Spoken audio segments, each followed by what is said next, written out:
The rain fell softly on the cobblestone streets of Birmingham that November morning, creating small puddles that reflected the gray sky above.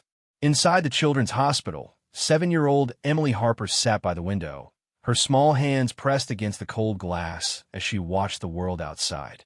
She had been in the hospital for 3 months now, fighting a rare illness that kept her isolated from other children. Her mother, Sarah, sat beside her, reading the same storybook they had gone through countless times before. Emily's room was filled with drawings she had made during her long stay. Pictures of princesses and castles covered the walls, each one carefully colored with a limited set of crayons the hospital provided.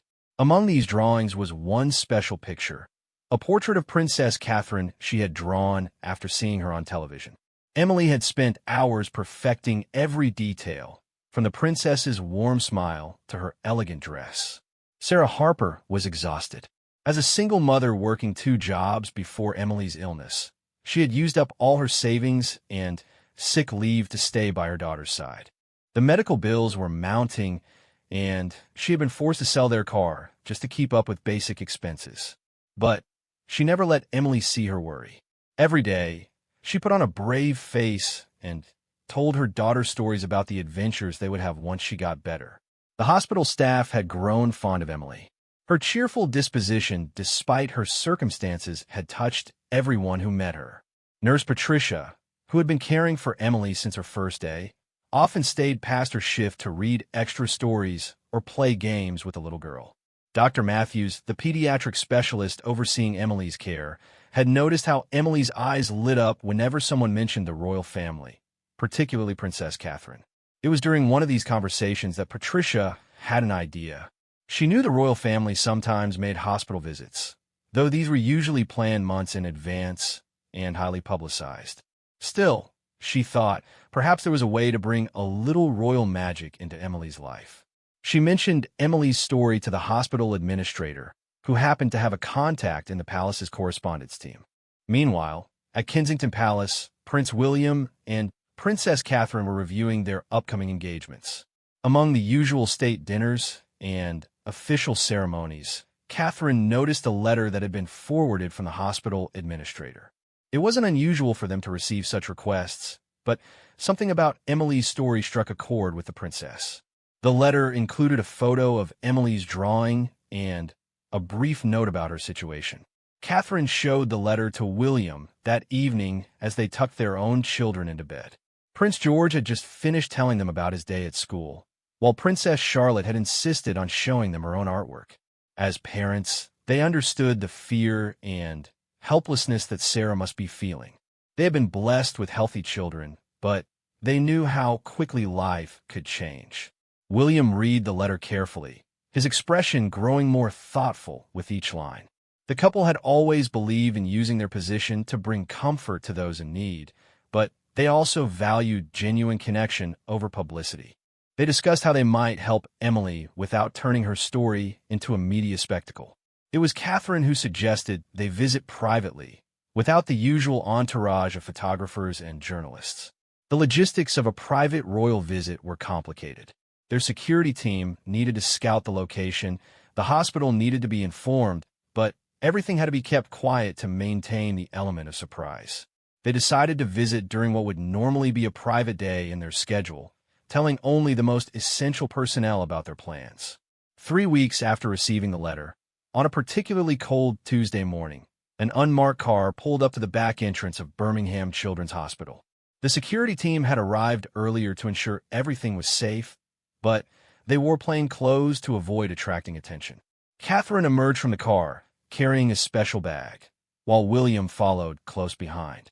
Dr. Matthews could barely contain his excitement as he met them at the entrance.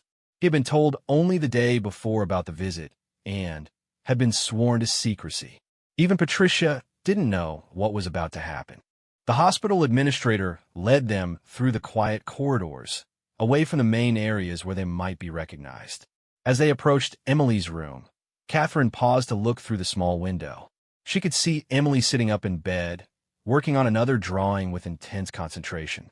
Sarah was dozing in the chair beside her, exhausted from another sleepless night. Catherine's heart went out to both of them.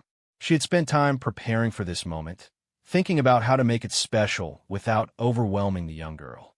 William gently knocked on the door, and Sarah startled awake. Her eyes widened in disbelief as she recognized the couple standing in the doorway. Emily looked up from her drawing, and for a moment, time seemed to stand still. The little girl's mouth formed a perfect O of surprise, her crayon suspended in midair. "Hello, Emily," Catherine said softly, stepping into the room. "We heard you're quite the artist. May we come in?" Emily nodded wordlessly, her eyes never leaving Catherine's face.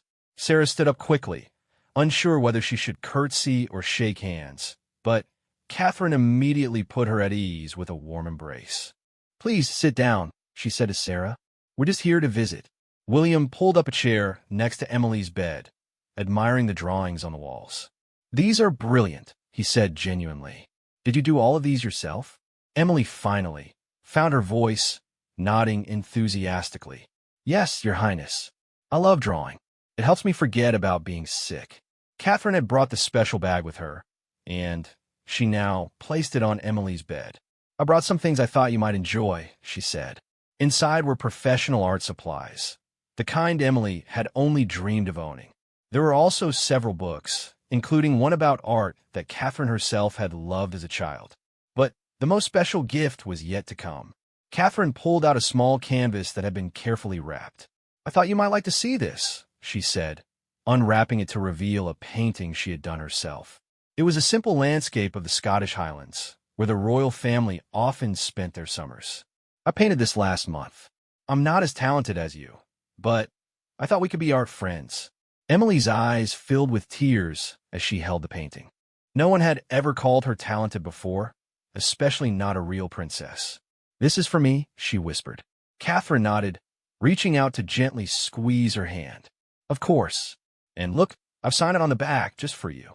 For the next 2 hours, the room was filled with laughter and conversation. William told funny stories about Prince George's antics, while Catherine helped Emily with her current drawing. They talked about everything from favorite colors to dreams for the future. Sarah watched in amazement as her daughter, who had been so quiet and withdrawn lately, came alive with excitement. Catherine noticed Sarah's worn expression and quietly asked about their situation. When Sarah hesitantly mentioned their financial struggles, Catherine exchanged a meaningful glance with William. They had already discussed the possibility of helping beyond just this visit, and seeing the family's circumstances firsthand only strengthened their resolve. As they prepared to leave, Emily suddenly grabbed Catherine's hand. "Princess Catherine," she said urgently, "will you remember me?" Catherine knelt down beside the bed, looking directly into Emily's eyes. "Emily, I could never forget you. You're one of the bravest people I've ever met. And look," she pointed to Emily's drawing of her on the wall, "you've already made sure I'll always be here with you." William had been taking photos throughout the visit with a small camera he'd brought. These weren't official photographs. They were personal memories for Emily to keep. He promised to send them printed copies, along with some special ones from their family album that the public had never seen. Before leaving, Catherine did something that would later become one of the most talked about moments when the story eventually emerged. She unpinned a small brooch from her coat, a delicate butterfly that had been a gift from her own mother. "This is very special to me," she told Emily, "but I want you to have it. Butterflies remind us that beautiful things can come from difficult times. When you wear it, remember that you're going through your own transformation, and you're going to emerge stronger and more beautiful than ever." The visit ended with hugs all around. Even William, typically more reserved, embraced both Emily and Sarah warmly. As they prepared to leave, Catherine whispered something to the hospital administrator, who nodded with understanding. They departed as quietly as they had arrived, leaving behind a room full of joy and hope. In the days that followed, Emily's spirits soared. She wore the butterfly brooch pinned to her hospital gown every day and spent hours working with her new art supplies. The painting from Catherine hung on the wall where Emily could see it from her bed, a constant reminder that dreams could come true. But the royal couple's kindness didn't end with the visit. A week later, the hospital administrator called Sarah into his office. He explained that an anonymous benefactor had paid off all of Emily's medical bills and set up a fund to cover her ongoing treatment. Additionally, a trust had been established for Emily's education, ensuring she would be able to pursue her artistic talents when she recovered. Sarah broke down in tears, knowing exactly who was behind this incredible generosity. The administrator confirmed that the benefactors wished to remain anonymous and that this was to be kept private. They had also arranged for a special art therapist to work with Emily during her recovery, recognizing how much her creativity meant to her healing process. Word of the visit began to spread despite everyone's best efforts to keep it quiet. It started with Patricia, who had walked in during the visit and couldn't help but share the beautiful scene with a colleague. That colleague told another nurse, and soon the entire hospital knew about the quiet act of kindness that had taken place. What made the story even more powerful was that William and Catherine had never intended for it to become public. There were no official photographs, no press release, no fanfare. They had simply seen a child in need and responded with genuine compassion. When a local journalist finally picked up the story weeks later, it was through interviews with hospital staff who couldn't help but share what they had witnessed. The public reaction was immediate and overwhelming. In an era where royal visits were typically formal affairs with carefully orchestrated photo opportunities, this glimpse of genuine humanity touched people deeply. Social media was flooded with messages of praise, not just for the visit itself, but for the way it had been conducted quietly, personally, and without seeking recognition. Parents of sick children shared their own stories, inspired by the royal couple's example. Donations poured into children's hospitals across the country as people were moved to help others in similar situations. The hashtag quiet kindness began trending, with people sharing stories of unheralded acts of compassion they had witnessed or received. Catherine's gift of her mother's brooch particularly resonated with the public. In a world where royal jewels were typically kept in vaults and worn only on state occasions, this personal sacrifice showed a depth of caring that transcended protocol. Many noted that it was exactly the kind of thing Diana would have done, drawing parallels to William's late mother's approach to charitable work. The media coverage was uniformly positive, with even typically critical outlets praising the couple's approach. Commentators noted that this was what modern royalty should look like, using privilege and position to make real differences in individual lives, without seeking publicity or praise. The fact that they had tried to keep it private only added to the story's appeal. Several weeks after the story broke, Kensington Palace released a brief statement. It neither confirmed nor denied the specific details, but spoke generally about the importance of supporting families dealing with childhood illness. They requested that Emily and her family's privacy be respected as she continued her recovery. The statement's restraint was itself praised as another example of putting the child's needs first. Emily's story inspired a national conversation about childhood illness and the struggles faced by families dealing with long-term medical conditions. Healthcare advocates used the momentum to push for better support services for families, citing Emily and Sarah's situation as an example of the hidden struggles many faced. Several major corporations announced new programs to support employees with sick children, inspired by Sarah's predicament. The butterfly brooch became an unlikely symbol of hope for sick children across the country. Jewelry stores reported a surge in butterfly-themed items, with many people buying them as gifts for children in hospital. Catherine was photographed several times in the following months wearing butterfly-themed accessories, a subtle nod to Emily and all the brave children facing health challenges. 6 months after the royal visit, Emily's condition had improved dramatically. The new treatment options made possible by the financial support, combined with her lifted spirits, had made a remarkable difference. She was able to return home, though she still needed regular hospital checkups. On her last day as an inpatient, the entire ward gathered to celebrate, with Emily wearing her butterfly brooch proudly. The story took another beautiful turn when Emily's art was featured in a special exhibition at the hospital. What started as a small display in the pediatric ward grew into a proper gallery showing, with all proceeds going to support art therapy programs for young patients. The exhibition opened with a special message from Catherine, praising Emily's talent and courage.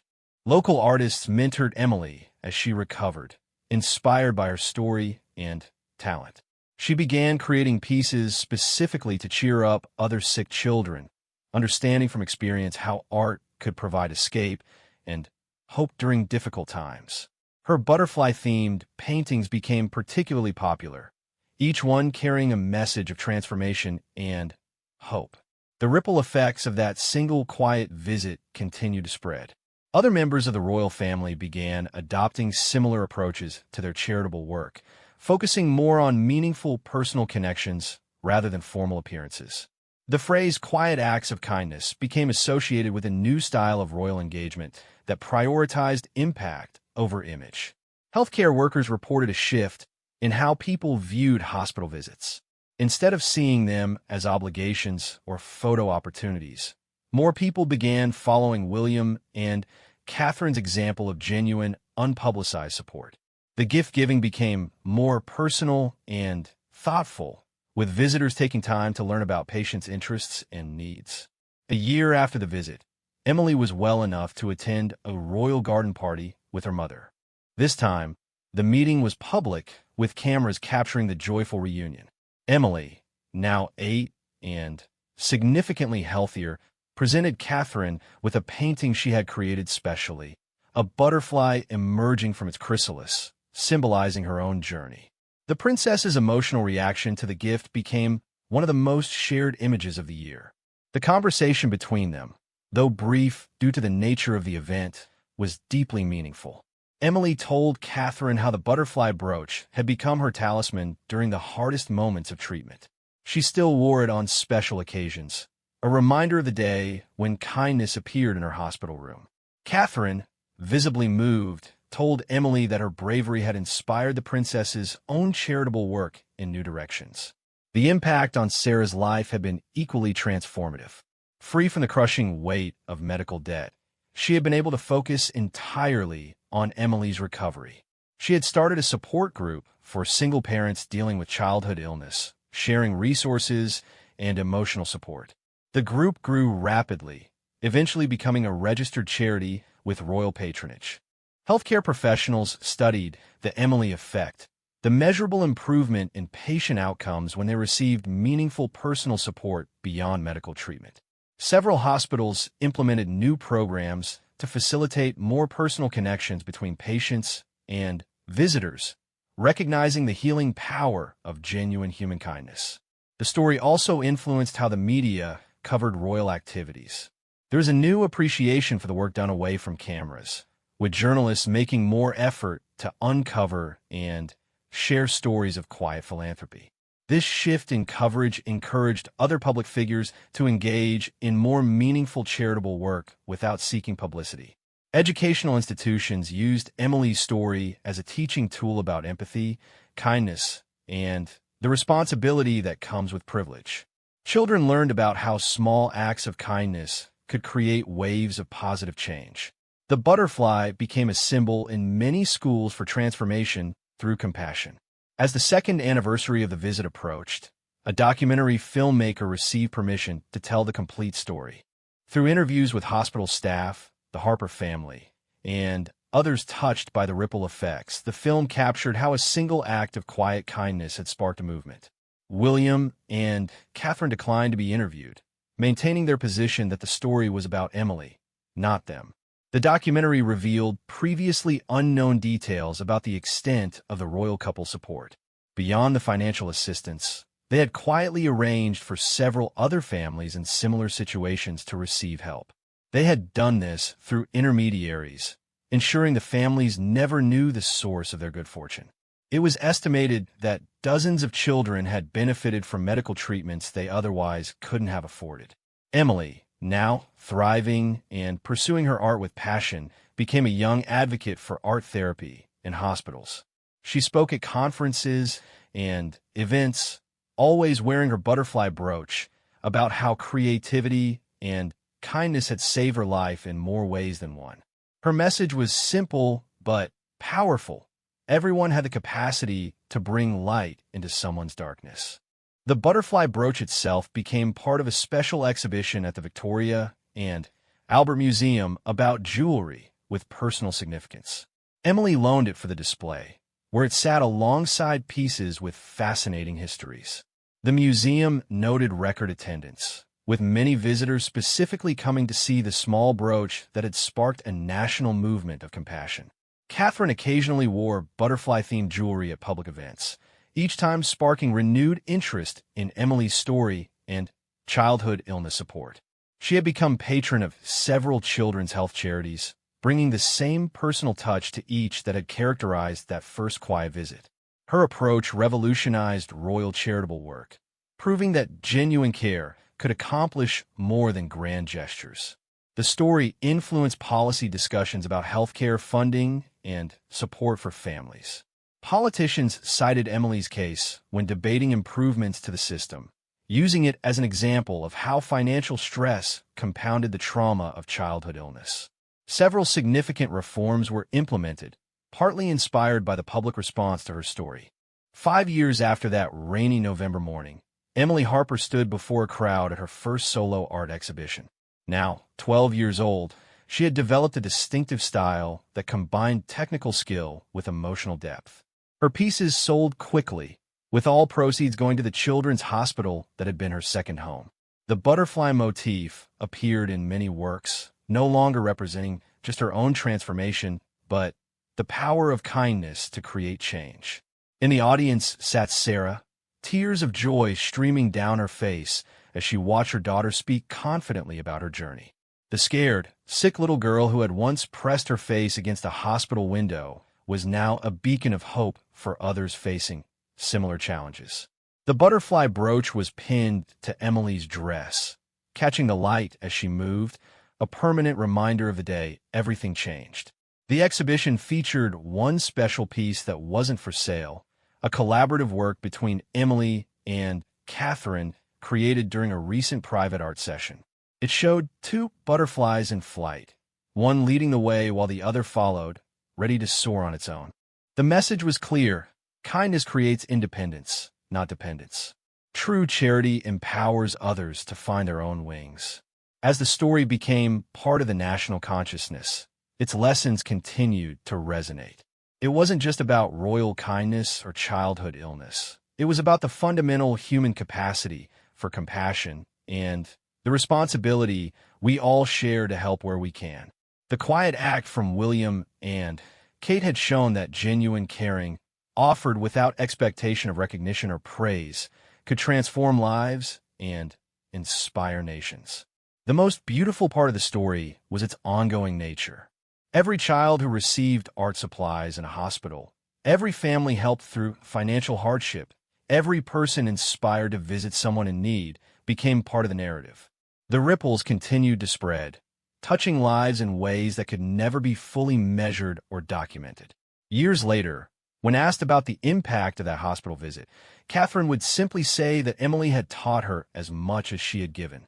The courage of a 7-year-old girl facing illness with creativity and hope had reminded her of why their work mattered. It wasn't about titles or ceremony. It was about using whatever resources you had to bring light to dark places. The butterfly brooch remained Emily's most treasured possession, not for its monetary value, but for what it represented. It was proof that kindness existed, that dreams could come true, and that even in the darkest moments, transformation was possible.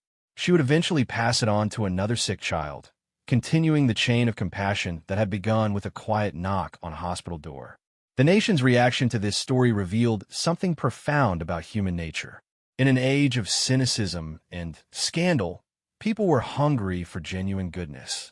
The pure, heartfelt emotion that poured out in response to William and Catherine's quiet act showed that kindness still had the power to unite and inspire.